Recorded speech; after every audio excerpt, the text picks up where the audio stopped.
오늘 이 본문 말씀을 중심으로 오늘 사무엘하 20번째 시간입니다. 플래닝의 기름 부으심을 구하라. 플래닝의 기름 부으심을 구하라 라는 제목으로 함께 하나님 말씀을 나누도록 하겠습니다. 이제 부활절이라서 우리는 참 기쁜데 우리 젊은 청년들, 특별히 대학생들에게는 조금 부담스러운 시즌이 왔습니다. 왜 그럴까요? 중간고사죠. 중간고사 때마다 우리 학생들이 이구동성으로 하는 말이 있습니다. 이럴 줄 알았으면 진작에 준비할 걸. 원래 좀 준비해서 장학금을 타고 싶었는데 이번에도 느낌에는 장학금이 건너간 것 같다라는 것입니다. 아마도 이런 느낌을 갖고 있다면 거의 졸업할 때까지 이 느낌이 바뀌지 않고 계속될 가능성이 상당히 큽니다. 왜냐하면 미리 이럴 줄 알았다면 이라는 말은 미리 계획과 준비를 했어야 됐는데 이 계획과 준비를 하는 것이 습관이 되지 않으면 참 쉽지 않기 때문에 그렇습니다. 그러나 돌아보면 우리가 생각하는 이 세상의 모든 것들은 참 아름다운 그 이전에 눈으로 나타나기 전에 좋은 계획 가운데 준비된 것을 우리가 볼 수 있습니다. 하나님께서 이 세상을 만드실 때 어떻게 하셨습니까? 그냥 우연히 생겨나도록 하지 않으셨습니다. 하나님께서는 섬세한 계획과 목적을 갖고 이 세상을 만드셨습니다.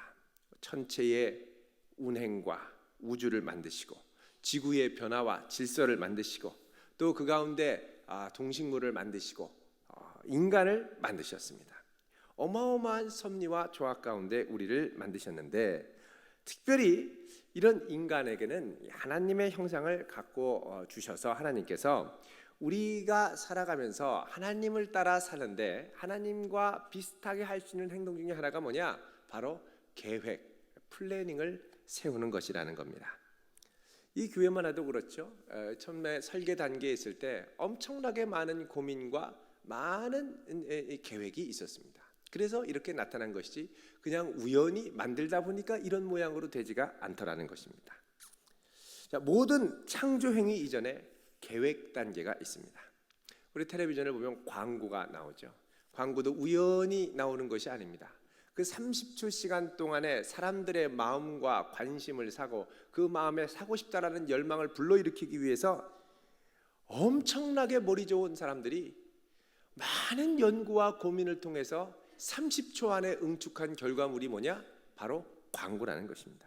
광고를 많이 보다 보면 마음이 좀 이상해져요. 저것도 사고 싶고 저것도 막 마음이 휩쓸리는 것 같습니다. 예전에 이 컬처 코드라는 책이 나왔습니다. 거기 보면 이 크라이슬러에서 만든 랭글러라고 하는 집차가 있죠. 참 멋있게 생겼습니다. 근데 이 집차를 크라이슬러가 위기 가운데 이제 판매해야 되는데 어떻게 판매할까 고민을 많이 했습니다. 미국에 판매하는 차와 유럽에 판매하는 차가 있는데 광고를 어떻게 해야 될지 고민을 했습니다. 처음에 나올 때는 광고가 뭐 이렇게 신통치 않았고 또 이렇게 차를 많이 사지 않더라는 것입니다. 어떻게 하면 이걸 많이 사게 할까 고민을 했습니다. 근데 아무리 해도 머리가 짜지지가 않아서 세계적인 석학한테 부탁을 했더니 이분이 접근하는 방법이 뭐냐? 문화적 접근입니다. 미국인들을 대상으로 이제 설문조사를 한 거예요. 당신들에게 찝차 하면 생각나는 게 뭡니까? 여러 가지 몇백 가지 질문을 갖고 물어봤는데 결론은 뭐냐? 찝차하면 미국인들이 연상되는 것은 광야, 카우보이라는 것입니다.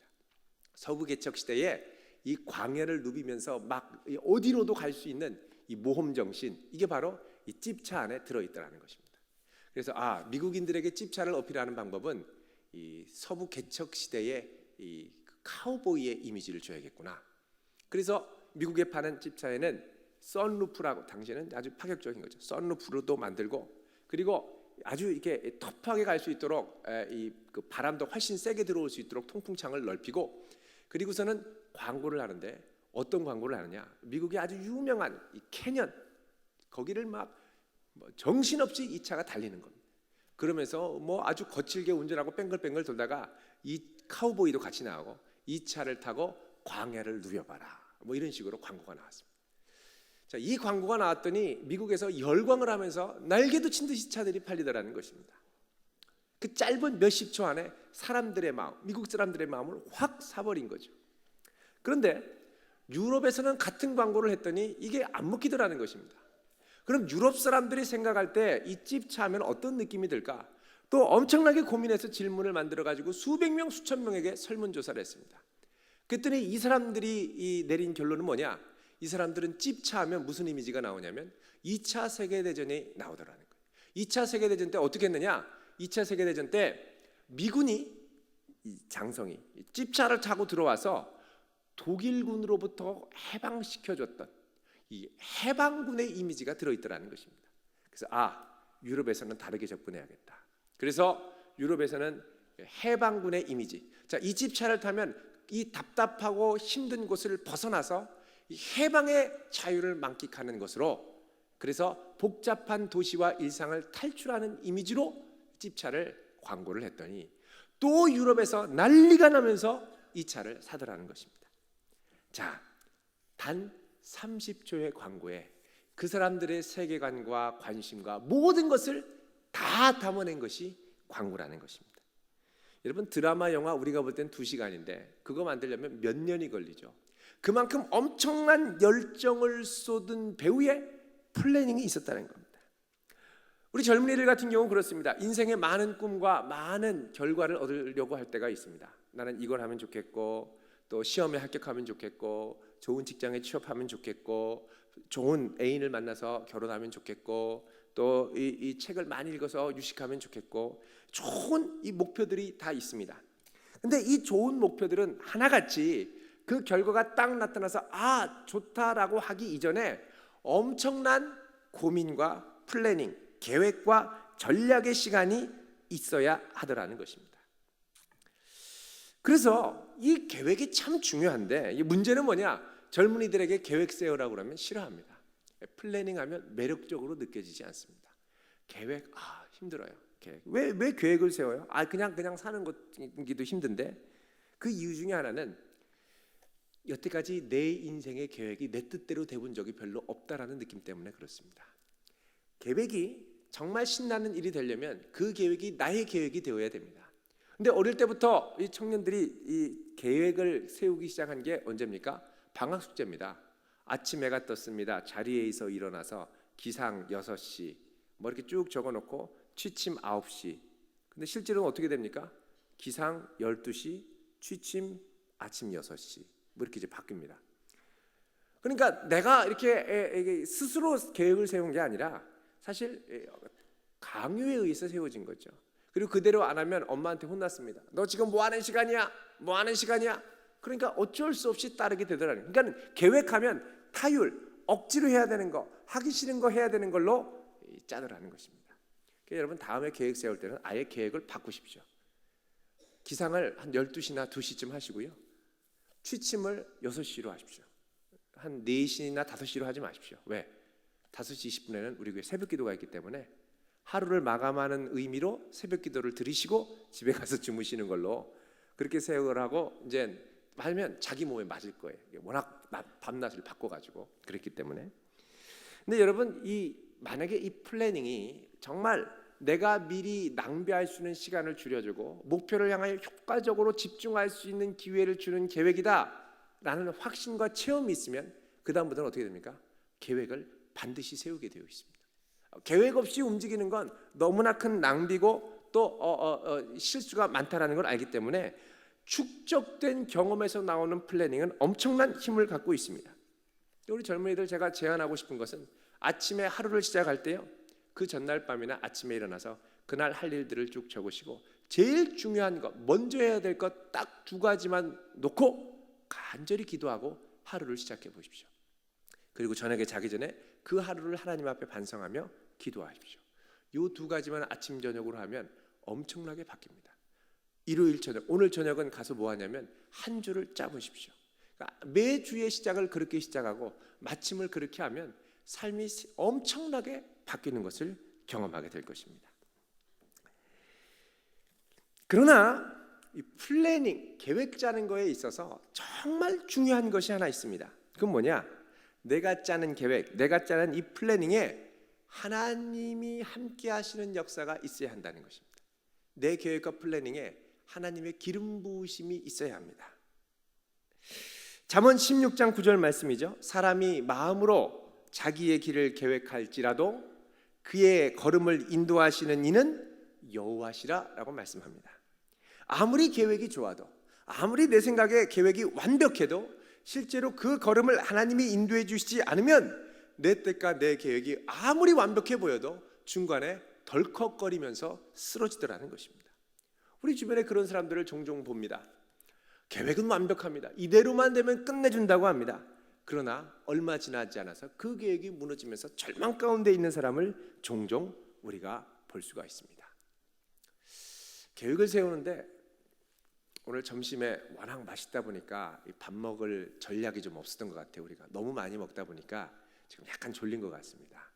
그래서 옆에 있는 분을 좀 흔들면서 점심은 맛있어도 조금만 드십시오 하고 권면을 해볼까요? 시작. 예. 그럼 우리 식사 준비하는 팀에서 서운하겠지만 진짜 오늘 점심 너무 맛있었어요. 그죠? 자, 반응이 없으신데. 자, 왜 인사합시다. 우리 반응하면서 합시다. 예, 반응이 있어야 됩니다. 예. 자, 계획에는 하나님의 기름 부으심이 있어야 됩니다. 오늘 본문에 보면 이 압살롬, 다윗의 아들이죠. 다윗의 아들이 아버지께 반란을 일으켜서 아버지가 차지하던 예루살렘 성을 침공합니다. 아버지는 아들과 정면 충돌하는 게 너무 싫어서 그 자리를 회피한 거죠. 그러니까 정면으로 싸우지 않고, 아마 싸우면 다윗이 이겼을지 모릅니다. 아들이 혹시 다칠까 봐 어떻게 합니까? 회피합니다. 그러니까 피해 주는 거예요.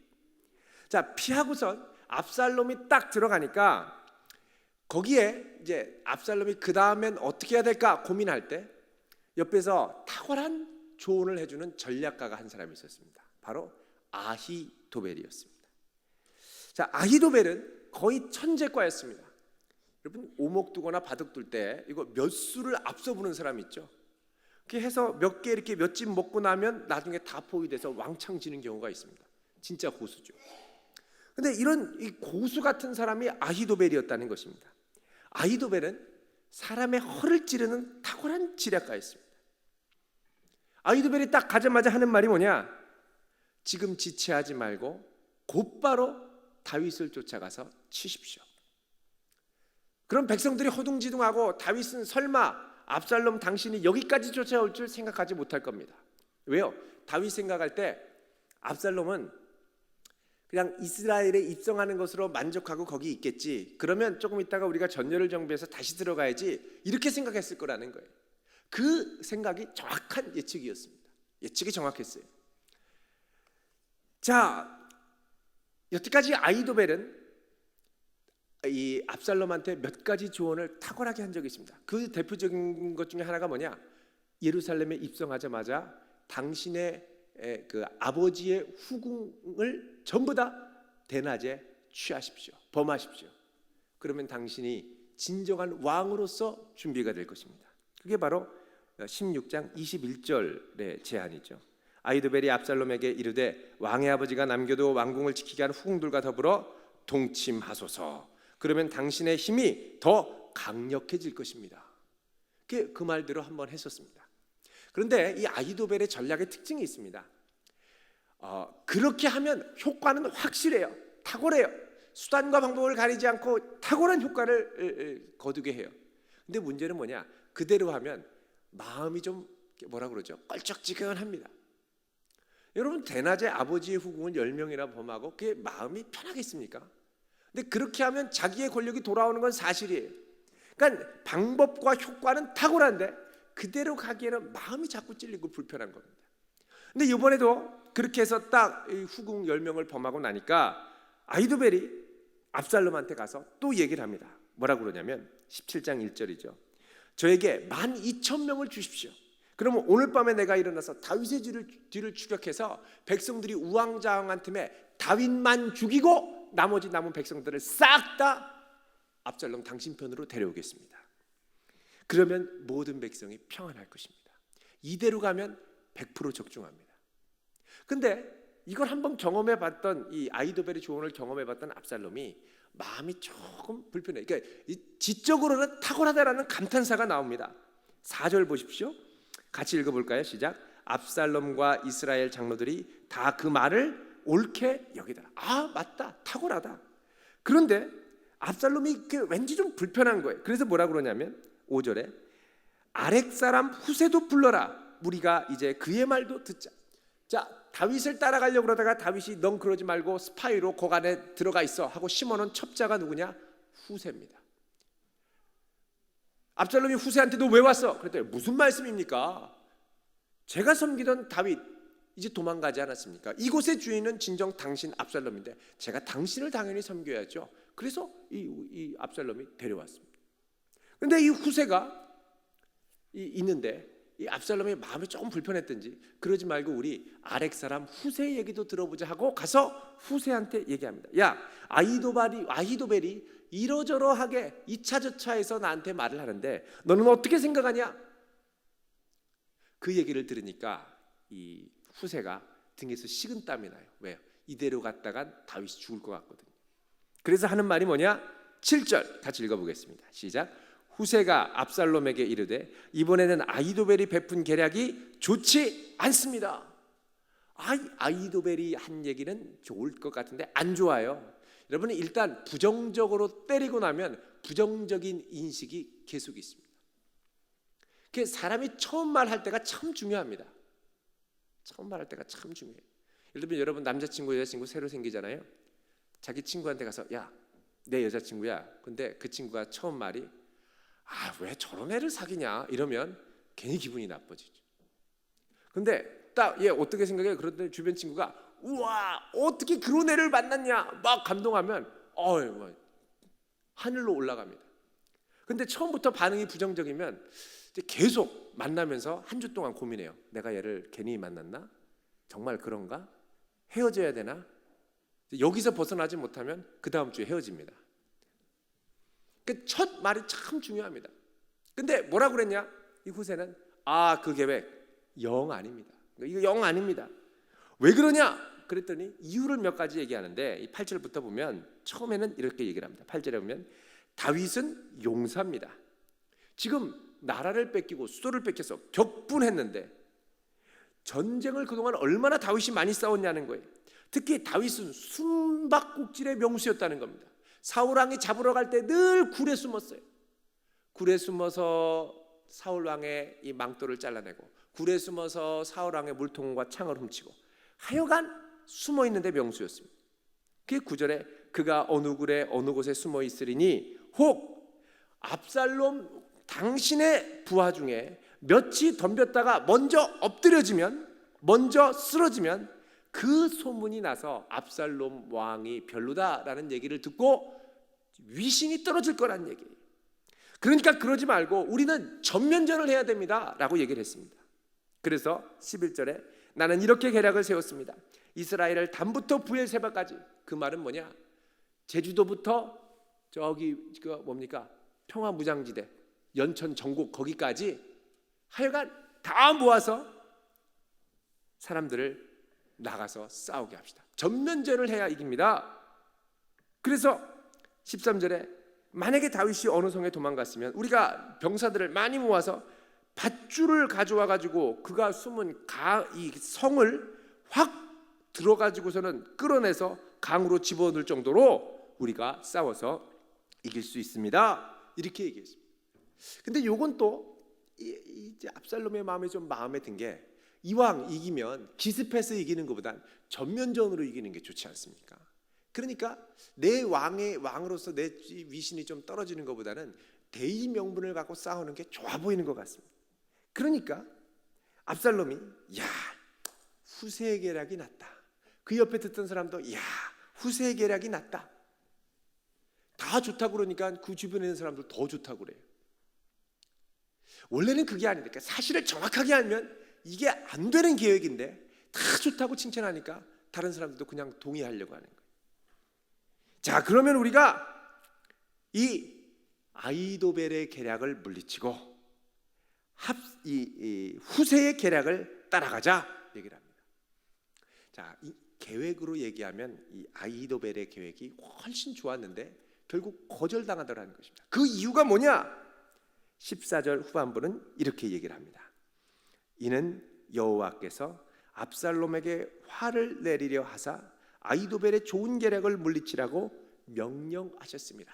자, 이 사람들의 계략, 두 명의 탁월한 지략가의 이 어떻게 보면 플래닝 싸움입니다. 누구 계획이 더 좋냐, 누구 계획이 더 좋냐, 막 우위를 가름하면서 이제 싸우고 경쟁을 하는데 하나님이 그 가운데 개입하셔서 아히도벨을 물리치도록 명령하셨다는 것, 사람들의 마음을 주관하셨다는 것입니다. 여러분, 우리가 계획을 세워도 하나님이 붙들어 주지 않고 끝까지 가지 않으면 그 계획은 반드시 수포로 돌아가게 되어 있습니다. 경험을 하다 보면요, 여러분 가끔씩 그런 친구 있죠. 계획을 막 자기 계획을 주변 사람들한테 얘기해요. 나 이거 할 거다, 저거 할 거다. 근데 그런 사람 보면 꼭 뒤에 가면 계획대로 안 되는 경우가 참 많습니다. 왜 그럽니까? 내 말과 내 바람은 이렇지만 현실적으로 그게 쉽지 않다는 겁니다. 근데 조용히 있는데 하나씩 하나씩 이루어가는 사람이 있습니다. 모든 일을 하나님께 맡기며 그분이 이루실 때까지 잠잠히 기다리니까 자기도 조용한 거예요. 여러분, 내 계획을 하나님 앞에 맡기면서 범사에 하나님이 주관하시기를 구하며 나아가시기를 바랍니다. 아무리 계획이 좋아도 하나님이 붙들어 주시지 않으면 그 계획이 무너지는 경우가 너무나도 많습니다. 그래서 우리는 우리의 계획에 하나님의 기름 부으심이 있기를 간구해야 되는데, 그래야 하나님의 뜻대로 나아가고 하나님이 원하시는 열매를 맺을 수 있다는 것입니다. 많은 열매 맺는 백성 되시기를 바랍니다. 자, 이 얘기를 듣고 이제 후세의 전략을 채택하려고 하는데, 이 후세가 아차 싶은 거예요. 자칫하면 또 압살롬의 마음이 바뀌든지 아히도벨이 중간에 이거를 틀어가지고 다윗을 지금 당장 추격하면 큰일 났다고 생각합니다. 여러분, 이 예루살렘은 해발이 740m입니다. 그러니까 지금으로 얘기하면 저 계룡산 꼭대기예요. 다윗이 계룡산 꼭대기에서 어디까지 피신했냐면 요 도안까지 피신한 거예요. 거리로 따지면 여기서 헉헉대면서 전열을 정비하는데 저 계룡산 꼭대기에서 다윗을 이러고 보면은 무리들이 좀 보일 수 있다는 거죠. 그러면 저놈들 저기 있네 하고서 숨어가지고 산골짜기로 와가지고 확 쳐오르면 다윗이 죽을 수 있습니다. 더구나 다윗 앞에 가로막고 있는 건 뭐냐? 요단강이었습니다. 요단강은 마를 때는 얇지만 물이 많을 때는 엄청나게 이 수량이 많았습니다. 그러니까 요단강을 건너가야 되는 거예요.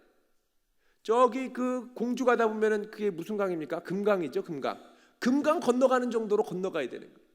그러니까 이거 건너가야 되는데 그 많은 식솔들을 같이 데리고 건너가려면 시간이 걸리죠. 그래서 다윗은 안 가고 여기서 좀 가만히 있다가 반격을 하려고 그랬던 거예요.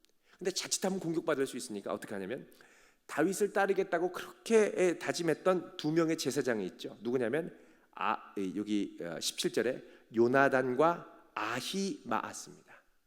요나단과 아히마아스가 빨리 다윗한테 이야기를 하겠다. 그래서 한밤중에 가가지고 다윗 사람을 시켜서 다윗한테 보내려고 합니다. 그런데 그 사이에 18절에 보면 한 사람이 이 두 사람을 본 거예요. 요나단과 아히마아스 제사장들을 보고 압살롬에 가서 얘기를 합니다. 이 두 사람이 밖에 나와서 누구랑 쏘곤쏘곤합니다. 누구냐? 빨리 잡아라. 그 사람들이 막 추격해 오는데, 그때 이 두 사람이 위기 가운데 어떻게 하냐면 어떤 뜰에 있는 집에 들어가서 우물 속에 쏙 들어갔습니다. 그리고 한 여인한테 도와달라고 그러죠. 그래서 19절에 한 여인이 덮을 것을 가져다가 그 위에 놓고 위에 곡식을 이렇게 얼려놔서 사람들을 못 보게 합니다. 그 압살롬의 종들이 그 집에 와서 여인들한테 묻죠. 야, 이 아히마아스 요나단 제사장이 어디 있냐? 그랬더니 글쎄요, 저 어디 건너가던데요, 시내를 건너가던데요. 그래서 도망갔습니다. 그 사람들이 또 다른 데로 가게 했습니다. 그리고선 두 사람의 생명을 살려주죠.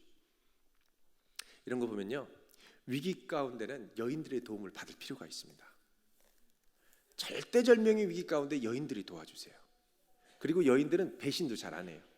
남자들 같으면 잘 모르겠는데요, 어디 있는지 몰라요, 저쪽 간 것 같아요, 이렇게 이제 가리킵니다.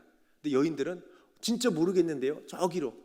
그러니까 악인이건 선인이건 일단 가면 이제 숨겨주는 경우가 참 많습니다. 이 여인의 도움을 받아서 일단 살아나죠. 그리고 그 길로 재빨리 다윗한테 가서 도망가라고 얘기를 해줍니다. 그래서 22절에 보면 다윗이 일어나 모든 백성과 함께 요단을 건널세. 새벽까지 한 사람도 요단을 건너지 못한 자가 없어. 전부 다 건너가게 됩니다. 자, 이거를 보고 한편 아히도벨이 자기 계획이 채택되지 않은 걸 보고 이 사람은 어떻게 하느냐?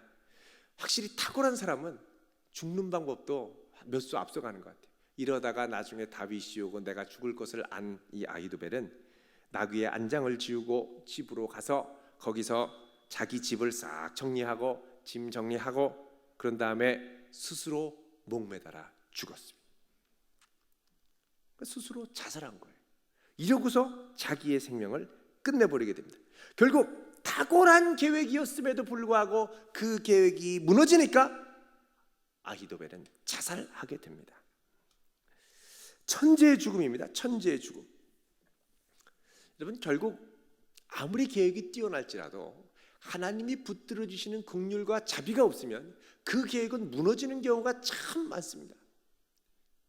그래서 우리가 인생 가운데 취해야 할 태도가 뭐냐? 하나님, 나를 도와주시고 긍휼히 여기셔서 이 나의 마음의 소원을 주님께서 이루어 주시고 이걸 통해 하나님의 영광이 되기를 원합니다 라고 기도할 수 있어야 됩니다. 그렇지 않으면요, 내가 이걸 해서 저렇게 해야지 라고 마음 먹는 순간 하나님의 개입을 계산에 넣지 않게 되고 내 뜻대로 하고 싶은 마음이 생기게 되고 그러면서 내 마음대로 하려고 하는 순간 그 계획이 무너지는 경우가 참 많습니다. 주변에 그런 경우가 많습니다. 이렇게 되고 저렇게 되면 좋겠다라고 생각하지만 되지가 않습니다. 우리의 모든 인생에 계획은 반드시 필요합니다. 여러분, 할 수 있으면 많은 계획을 세워보시길 바랍니다. 많은 계획을 세우고 또 실패하면 다시 계획을 수정하고 자꾸 도전하시기를 바랍니다. 그러나 그 가운데 하나님의 기름 부으심과 역사를 빼놓으면 나의 시행착오는 단지 시행착오에 불과할 것입니다. 특별히 우리가 플래닝, 계획을 세울 때 그 플래닝의 의도가 중요합니다. 아히도벨의 계획의 의도는 뭐냐? 결국 다윗을 죽이는 것이었습니다. 후세의 계획의 의도는 뭐냐? 다윗을 살리는 것이었습니다. 우리 인생의 계획에서 내 안에 계신 그리스도를 높이고 나는 죽는 계획이냐? 아니면 내가 높아지고 내 안에 계신 그리스도가 죽는 계획이냐? 이것이 과연 어디에 중심에 있는지를 잘 보셔야 됩니다. 이게 뒤바뀌는 순간 우리의 계획은 숲으로 돌아갈 때가 참 많습니다. 여러분, 우리의 생 가운데 아직 계획이 필요한 영역이 많습니다. 아직 하나님이 도와주셔야 될 영역이 많습니다. 알아서 해주시겠지만 그 계획을 어떻게 이루어갈 건가는 우리의 손에 맡기실 때가 많습니다. 치열하게 고민하고 전략을 세우시고 이 전략 위에 하나님의 기름 부으심이 함께 하셔서 아름다운 열매가 있기를 구하며 나아가시길 바랍니다. 하나님의 능력이 여러분과 함께 하시길 주의 이름으로 축원드립니다. 기도하겠습니다. 우리 시간 함께 기도하겠습니다. 기도할 때 하나님, 우리의 인생